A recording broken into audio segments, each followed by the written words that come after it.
now. This morning, we were made aware by Cuban authorities of an incident off the coast of Cuba. We immediately began to look into it. As it stands now, the Department of Homeland Security, the Coast Guard, others are involved. The majority of the information we still possess is what Cuban authorities are providing both the public and the U.S. government.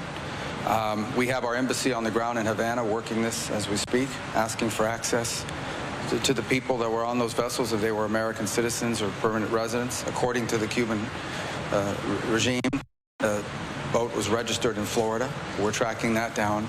We will know shortly, and we will know quickly, many more facts about this incident than we know right now. The majority of the facts are Cubans. We will verify that independently, and we'll, as we gather more information, then we'll be prepared to respond accordingly. I'm not going to speculate, because I'm not going to opine on what I don't yet know, but we're going to find out exactly what happened here, and then we'll respond accordingly. Okay? Any questions? Have you been in touch with anyone in Cuba? And what's your... Well, the authorities in Cuba, the border guard has constant contact with the Coast Guard, so they alerted them this morning. I was made aware of it at that time. Oftentimes in these incidents and things like this, the initial reports are incomplete, and then as the day has progressed, I think early this morning, certainly by 9 a.m. or 10 a.m. this time, maybe a little later our time here, I reached out and we began to look at it independently. We have various different elements of the U.S. government that are trying to verify elements of the story based on what's been provided to us now. I know that the Coast Guard has responded to the area, to the vicinity. I'll need to get more fidelity and understanding from them once I get on the airplane about what exactly they're looking for. I don't know who has possession of the vessel, which is the first thing we'd want to have. We obviously want to have access to these people if they are American citizens or U.S. residents. But I'm not going to speculate now, because right now still a lot of the information that's out there is information that's been provided by the Cubans. We are going to verify that information independently and reach our own conclusions. So this was not U.S. government personnel? There was no U.S. government operation happening? No. Have you spoken to any Cuban officials about this? No, we haven't spoken directly about this now. No, I'm not going to comment about any conversations we've had on this topic. Suffice it to say, what it's important to be out there and everyone needs to know is that we're going to have our own information on this, and we're going to figure out exactly what happened. And there are a number of things that could have happened here. But I'm not even going to, I was about to say, I'm not even going to speculate as to what it could have been. It's a wide range of things.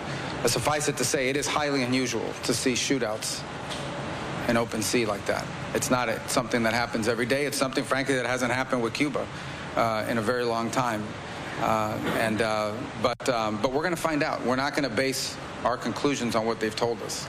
And I'm very, very confident that we will know the full story of what happened here, and we will know it soon. And then, we'll respond appropriately based on what that information tells us. If these were American citizens or residents, what kind of retaliation might we expect? Yeah, I'm not going to speculate on what the U.S. will do. What I'm telling you is that we're going to find out exactly what happened and who was involved, and then we'll make a determination on the basis of what we find out. And we are going to find out, but we're not going to just take what somebody else tells us. We're going to find out, and I'm very confident we will be able to know the story, independently verify facts about it. Just to clarify, you found out prior to the post on X from the... Yes. Well, and obviously there was an incident at sea, so we do have constant contact with them at the Coast Guard level, where they notify the U.S. Coast Guard on a variety of things, including migrants and so forth. That there's these mill-to-mill, I guess, Coast Guard to Coast Guard channels that exist. And this reporting early on was fragmentary about an incident, but not the details. They provided more details in the social media post they put out, as well as a notice they sent to the embassy, or from their embassy to the State Department. But in it is embedded all sorts of facts, or things that they claim to be facts, such as where the ship came from, where the boat came from, who was on it, what happened, and so forth. These are the things we're going to independently verify. And then, we'll present that to the policymakers in our country, including the president, and we'll make determinations based on the facts. Right now, we're still gathering facts. Do you have any reason to doubt their origin, or is it just your... I have every reason to want our own information. Like, we don't generally make decisions in the United States on the basis of what the Cuban authorities are saying. Can you guys with the oil analysis in the Treasury Department about Venezuela and Cuba that for humanitarian reasons for private companies? Is this a shift in policy? What is it going to take? No, it's always been legal to sell to the private sector in Cuba.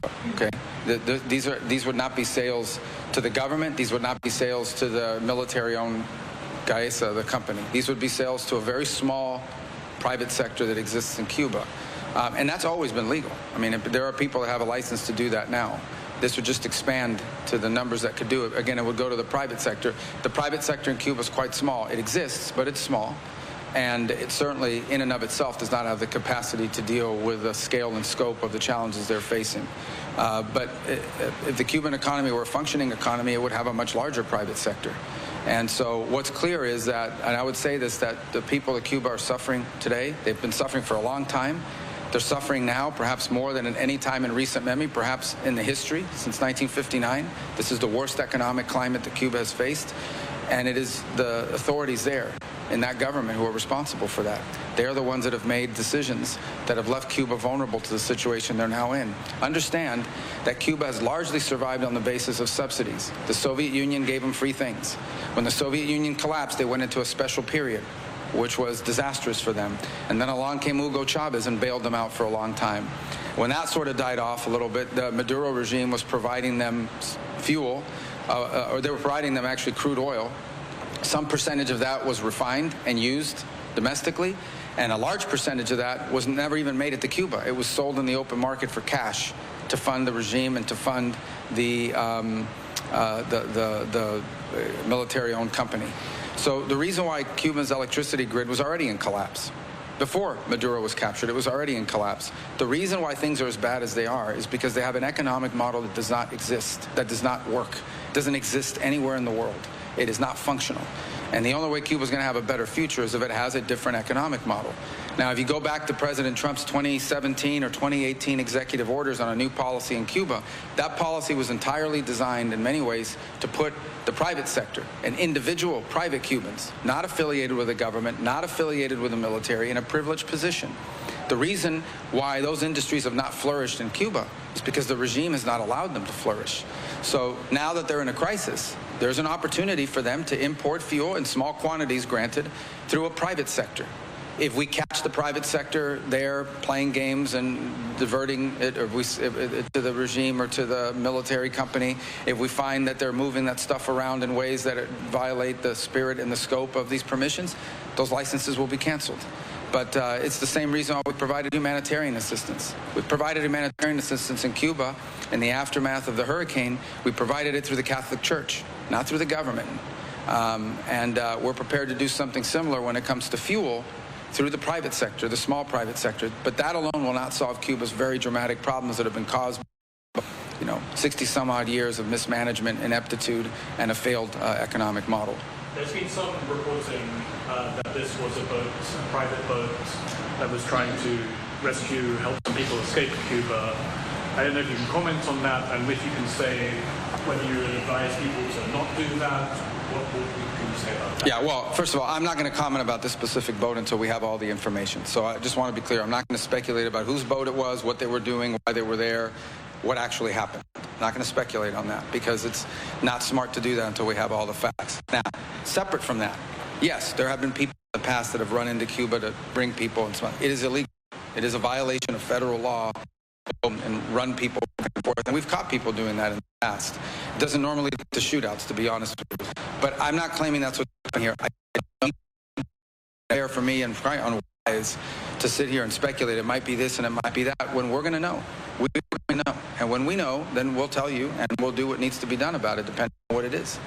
Secretary, do you have any expectation? Can you share with us your expectation for on the subject of Iran and the negotiations tomorrow, and your own plans in terms of Middle East and Israel? What should we be looking for next? What are you expecting next? Well, I think tomorrow Steve and Jared will be there. I think they're on their way there now, actually. And the president was very clear last night that he always prefers diplomacy. But I want you to understand, and everyone should know that Iran poses a very grave threat to the United States and has for a very long time. They are in possession, first and foremost, after their nuclear program was obliterated, they were told not to try to restart it, and here they are. You can see them always trying to rebuild elements of it. They're not enriching right now, but they're trying to get to the point where they ultimately can. The other thing I would point you to, however, is that Iran possesses a very large number of ballistic missiles, particularly short-range ballistic missiles that threaten the United States and our bases in the region and our partners in the region. and all of our bases in the UAE, in Qatar, in Bahrain, and they also possess naval assets that threaten shipping and try to threaten the U.S. Navy.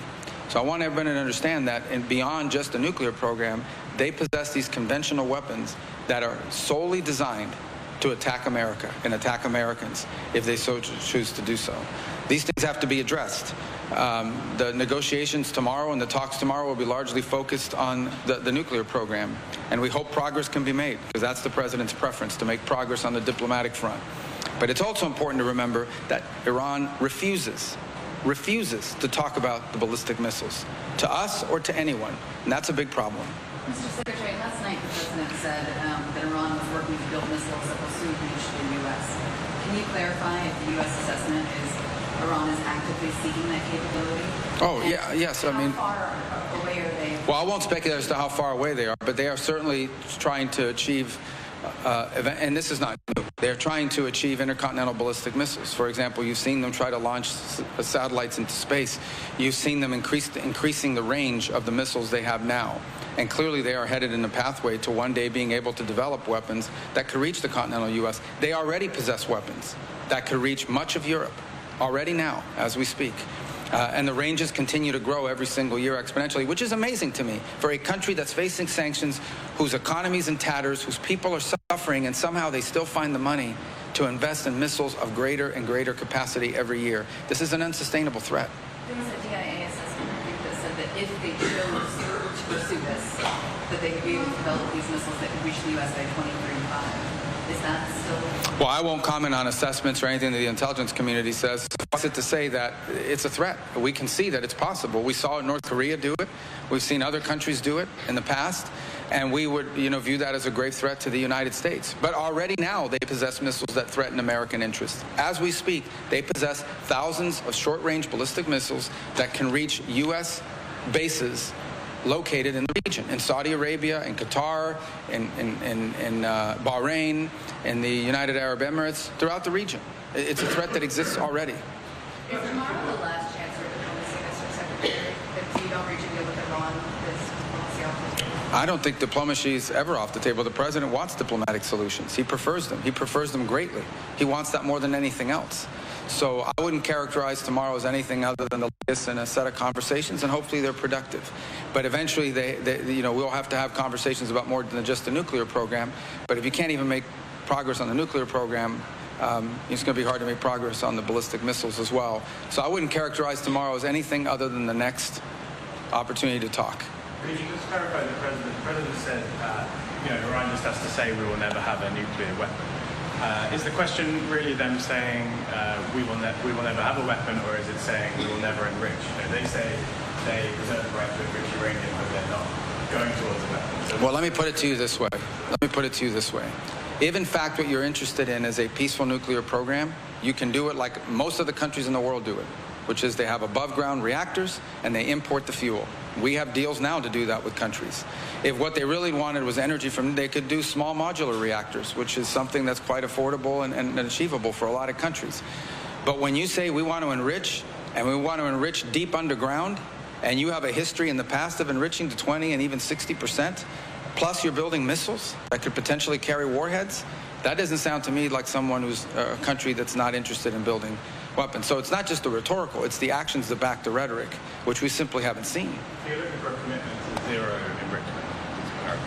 Well, they don't need to enrich in order to have nuclear energy. They don't need nuclear energy, by the way. They have plenty of natural gas. But if they wanted nuclear energy, they could have it the way other countries have it. The fact that they refuse to get it that way, the fact that they insist not just on enrichment, but on enrichment in locations located inside of mountains is, I think you would have to lack common sense to not know what that means or what that could mean.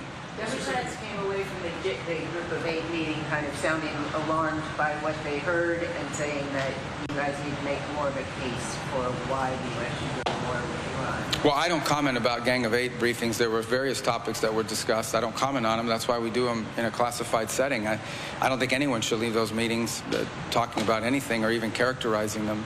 At least that's the way we handled it when I was on the Gang of 8. Perhaps that's changed. But generally, that said, just outside of the Gang of 8 briefing, yeah, what's happening with Iran is very concerning. It's been very concerning for 40-something years. And it's become increasingly concerning as they've increased their weapon capabilities. So I don't think that's a mystery to anyone that Iran is a deep concern. Multiple administrations have confronted this threat. The threat has simply grown over time in terms of how they've been able to extend the reach of their missiles and their insistence, their blind insistence on being able to enrich in these hidden locations make you even more uncomfortable. But look, let's see what happens tomorrow. Maybe something good will come of it. Mr. Secretary, can you confirm or comment on the reports that you've spoken with Raul Castro's friends? I won't comment on any conversations we've had. Suffice it to say that the United States is always prepared to talk to officials from any government that have information to share with us or viewpoints they want to share with the United States, and that's my job to do that. So whether it's someone in Cuba or potentially one day someone in North Korea or right now in Iran, we're always open to listening. That's different from a negotiation, obviously, but we're prepared to listen to the viewpoints that other people say. Country located 90 miles off the coast of the United States. It has a very severe and catastrophic economic crisis on its hands. And if someone in their system has information to share with us about changes they're open to making or moves they're prepared to accept, we would certainly listen to that. And I would probably do that not in a setting in front of the media, because I think it would be more productive that way. Ultimately, actions will be important in something like that. We can negotiate a new system in Cuba. I mean, are you hopeful that there might be reformists inside? Well, I mean, the status quo is unsustainable. We had a meeting there today with all the leaders of CARICOM, and it was one of the points I raised, and I think virtually everyone in the room agreed that today, Cuba's status quo is unacceptable. Cuba needs to change. It needs to change. And it doesn't have to change all at once. It doesn't have to change from one day to the next. Everyone is mature and realistic here. We're seeing that process, for example, in Venezuela. And many of the countries represented at the CARICOM conference today were themselves countries that went through transitions at some point in their history. But Cuba needs to change. It needs to change dramatically, because it is the only chance that it has to improve the quality of life for its people and not lose 15% of its population since 2021. 15% of the people of Cuba have left since 2021. That is not a system that's working. That's a system that's in collapse, and they need to make dramatic reforms. And if they want to make those dramatic reforms that open the space for both economic and eventually political freedom for the people of Cuba, obviously the United States would love to see that and would be helpful. If they decide they're going to dig in and just continue forward, then I think they're going to continue to experience failure, and the people of the country are going to continue to suffer, and it'll be, the regime's fault. Going back to Iran for a moment, President Trump said that the nuclear sites have been obliterated under Operation Hammer. What has changed since then? Have you seen movement of material? Or what is it that... No, you have. There's been reporting. I don't know if you, but others have reported on it. I think it's pretty clear that they have not abandoned their desire to enrich again. They have not abandoned that. In fact, they've publicly insisted that they have the right to do so. I won't comment on the intelligence picture, but I could tell you that there's reason to believe that they, given the opportunity, will return to enrichment one day. They've been set back because it's been, but they can. Well, if they try to rebuild it, we'll have to address it, and because that was made clear to them. And you said earlier this month that in order to achieve a meaningful agreement, that there would have to be discussion of ballistic missiles. Yeah, I said that here today again now. I said it again. It's important. These ballistic missiles are a grave threat. So is there any way to walk away from Thursday's meetings with something that is meaningful enough to stop U.S. military action? Well, that's for the president. The president's made no decision on that, so I don't know if Thursday's the key date for that. I think progress needs to be made. It would be good if progress was made on Thursday. And I would say that the Iranian insistence on not discussing ballistic missiles is a big, big problem. I'll leave it at that. You talked about elections in Venezuela. I wonder what you're thinking the timeline for that. Well, I don't know if we'd set an artificial timeline. I mean, the important part is just so you think about it logically. It's hard to have elections when many of the people that may want to participate in have been in jail or are still overseas. So I do think that as we enter this recovery phase, which we think I think we've done a pretty good job working with the interim authorities on the stabilization phase. You have not seen mass migration, you have not seen civil war, you have not seen violence. On the contrary, you've seen some real stability on the ground, and you've seen a growing in productivity among their key sectors. I think now you enter into this, we're increasingly entering into this phase of recovery. And part of that is a national reconciliation. So there have been very positive steps taken. Hundreds of political prisoners have been freed. The infamous prison El Agoida has been closed. Those are all very positive. You've seen an amnesty law pass. There was actually a real debate in their National Assembly over the law, and even amendments filed to it and so forth. These are all very positive. They're not enough, but they're positive. And I think that begins to create the groundwork for civil society there to function.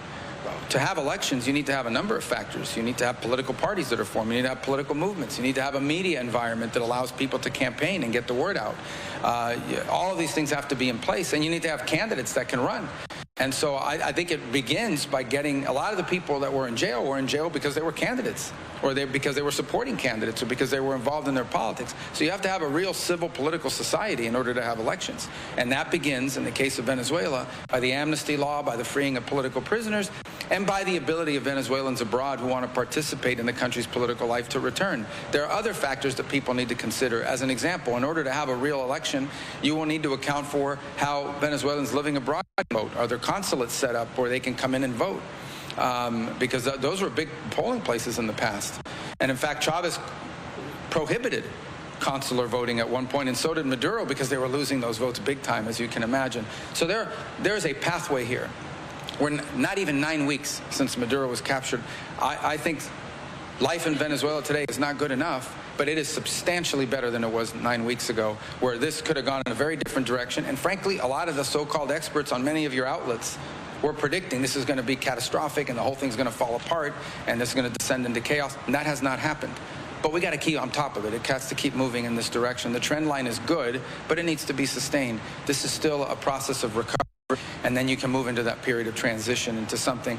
In the end, here's the bottom line. For Venezuela to achieve its potential, which means to attract the kind of investment it needs to truly rebuild its economy and achieve its potential, it will need to legitimize its government through an election. And they know that. Mr. Secretary, yesterday was the 4-year anniversary of Russia's war against Ukraine. There's been very little progress in ending that war. This week we've been told only bilateral discussions between Yes. Ukraine.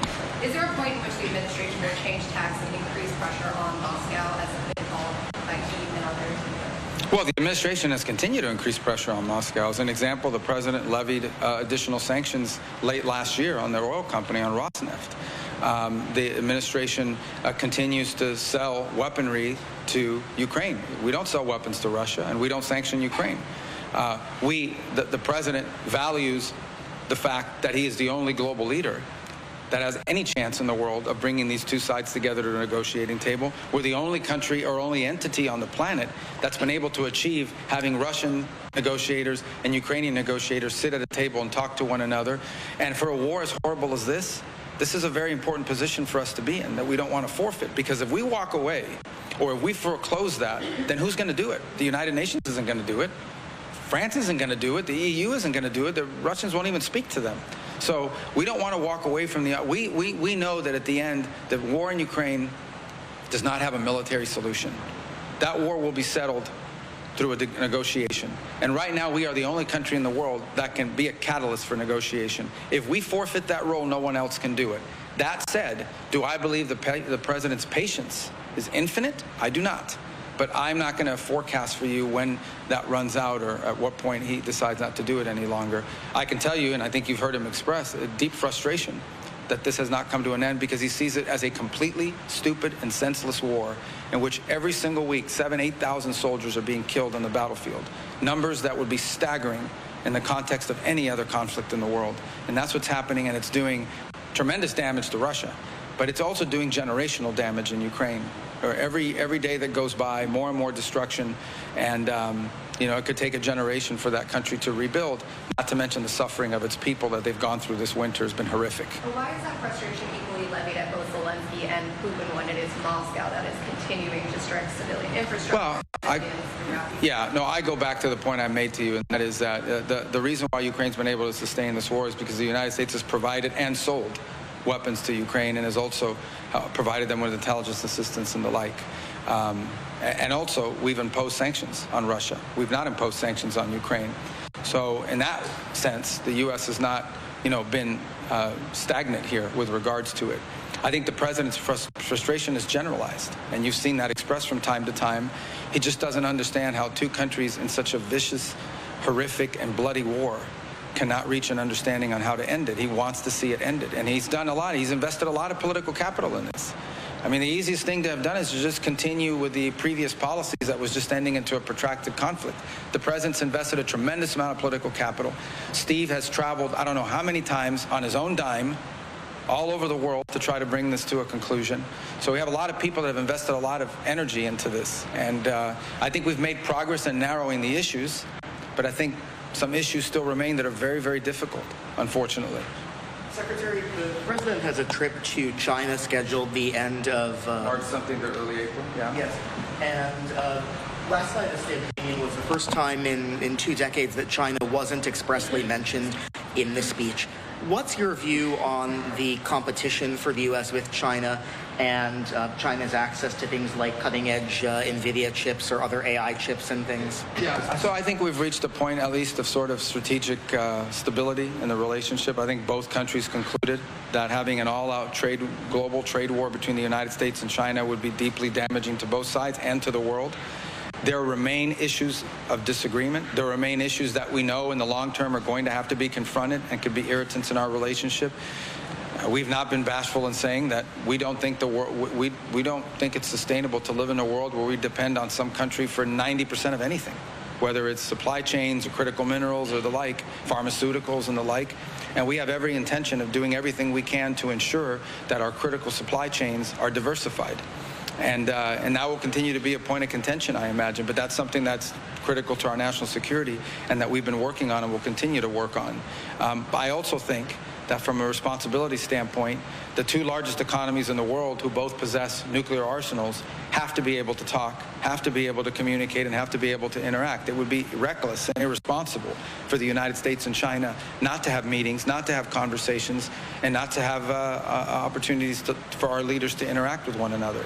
I just think I don't know anybody who thinks that's a good idea. It would be foolish and frankly dangerous for us not to have a relationship with them, even as our areas of conflict and disagreement remain.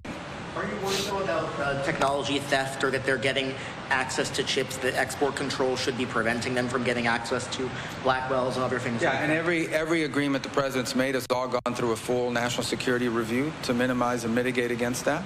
Obviously, you know, no measures are perfect. They've also been developing their own native capabilities, oftentimes we would imagine by information they've garnered from other countries. These are all well-established things, but as far as the advances they have made. But yeah, I mean, that's what will continue to be part of the dynamic in this relationship and in balancing all of this out. But as I said, I mean, we've reached a point of sort of strategic stability. Both countries see value in that. We've gotten them to schedule more fentanyl precursors, which is important. Now we need them to act on it. We've seen them increase their purchase of American agricultural goods, but there are other areas where we wish they were doing more, and we'll continue to press on those. They're going to take you off the sanctions list so you can go? We'll find out when I go. Mr. Secretary, there were talks in Geneva this week between officials who deal with nuclear weapons from the United States, China, and Russia. I wondered if you could characterize how those talks, what came of those talks, and whether there's any sign that Chinese officials would consider some kind of trilateral, nuclear non-proliferation treaty like the president has suggested he is seeking. Well, we think ultimately in the 21st century, for there to be a true arms control agreement, it has to involve China. Their stockpiles have increased dramatically. Their position that they would argue is that they're still way behind the United States and Russia. We think that's irrelevant. They certainly have the capacity to catch up and are well on their way to doing so. So we believe, the president strongly believes, that for any sort of agreement, on nuclear agreement in the 21st century to be legitimate, it has to involve these 3 countries, the United States, Russia, and China. And we're going to continue to explore their willingness to do so. They have publicly said they're not willing to do it. I'm sure you've heard them say that. I'm sure they've reiterated, and I know they restated that again very recently. But we'll continue to press on it because we think it would be good for the world if we could reach such an agreement. The president would be in favor of that if we could do it, but it has to be all 3 countries. So how do you compel China to, if they're saying it's just not in our interest? Well, then we may not have a deal. I mean, we can't compel them. They'll just have to argue to the world why they need to keep building nuclear weapons. And, that's a sovereign choice that they can make. I mean, you can't compel anyone to make a deal. You can certainly create incentives for them to do it, but you can't compel it. So, we can pressure, we can guide, we can cajole, but we can't compel. So ultimately, if they want to make an arms deal with the 3 countries, we're prepared to talk about it. If they don't want to do it, then we won't have one. We'll just keep doing what we need to do. Let's do Haiti. There's also the Yeah. What's the current status there? I mean, what are you looking for from the press? Well, yeah, I mean, a couple things. We had a rough patch there early this year when the Transitional Council said they weren't going to leave. We addressed it forcefully. They left. So we're where we need to be now. The gang suppression force is building. We are very happy with the commitments we have gotten in terms of personnel. We feel like we've got more commitments than we have spots available for that gang suppression force. We need to do a little bit better on the funding. We're still looking for donor countries to fill in gaps, but we think we'll get there. It'll be under UN auspices, which is important for the UN to show they can solve a problem. And the goal of this entity will be to get on the ground and allow the Haitian authorities to hold territory from these gangs. So you can have a baseline of stability that allows you to do 2 things. Number 1, rebuild the country without having to go through roads that have checkpoints run by these criminal gangs. And number 2, hold elections, perhaps later this year. Maybe not in the middle of the summer when it's rainy season, but later this year. That's the desire they have as well. It's hard to hold elections, however, when you still have gangs conducting checkpoints, and those aren't going to be real elections. So that's why the gang suppression force is so important, and why, and I'm very proud of the role the U.S. played in forming that. And I'm very happy at the role that countries like Canada and others have played, been very forceful in helping us with this. There are a couple other countries we wish would step up and do a little more, and we'll be talking about that. I've raised it at every G7 meeting, and we've gotten good response. Japan has now made contributions, and others. We need to get a few more donor countries up to the plate here. Mr. Secretary, meetings today, obviously a lot of these islands here have had good relations with Cuba. A lot of them have had these medical missions that they rely on. They send their own doctors, local doctors, to be trained in Cuban medical schools. Is this something that came up today? It obviously has been something that the U.S. is pressuring them to move away from, but are there alternatives for a place like St. Kitts that is so small? Yeah, well, we're providing alternatives to them. We have medical missions that can provide an alternative. And in fact, we've met some of those folks in the past. The other thing with the Cuban medical program is that the fact that these people are working, basically it's human trafficking. I mean, they're barely even being paid. Their freedom of movement is tightly restricted. And we want these countries to understand that that's what they're participating in. They're paying this money to the regime, which collects the funds. They get paid for these medical missions. Virtually none of this money goes to these doctors, who are in many cases, we think it's like a version of human trafficking, labor trafficking. And we think it's wrong. Now, you've seen other countries that have decided, well, I'll just pay the doctors directly, but the Cubans won't allow it. So, again, that's sort of the point we've raised with them. I mean, we're not going to cut diplomatic relations with countries in the Caribbean because they don't agree with us on it, but we make a forceful point about it, and it came up today. It wasn't the feature of the conversation, but it came up. All right, let's get out of here. One more. Are you guys all traveling? Yeah. All of you? Not all. Okay. Come back to Cuba. Sorry, the plane ain't that big. Go ahead. Come back to Cuba. Some of the countries you met today had raised concerns about sort of spillover and instability caused by the humanitarian crisis there. Is the move today oil sales sort of recognition that the humanitarian crisis is getting out of hand, that the U.S. No, first of all, forget about today. The humanitarian crisis is getting out of hand because the Cubans don't know how to run an economy. They're incompetent. They have a military-controlled holding company named Gaesa, which controls 40% of their GDP, and none of the money that company has generated flows to the coffers of the government. None of that money goes to schools. None of that money goes to roads. None of that money goes to feeding the population. You have a country that has fertile farmland that imports sugar. This was one of the world's leading exporters of sugar. Now they import sugar. They import almost all their food. It's a dysfunction. It's just not even an economy. It's a total dysfunction. That's their fault. As far as spillover effect, they're not more concerned than we are. We're 90 miles away. And the U.S. has experienced mass migration from Cuba in the past, certainly in the early 90s with the rafter crisis, but as recently as 2021 and 22, we were having people show up in the Florida Keys and stranded in the Bahamas. So we don't want to see it either. And ultimately, as far as the move today with the oil, this is existing. The law allows us to do business like fuel and even telecommunications with the Cuban private sector. The problem is the Cuban private sector is very small.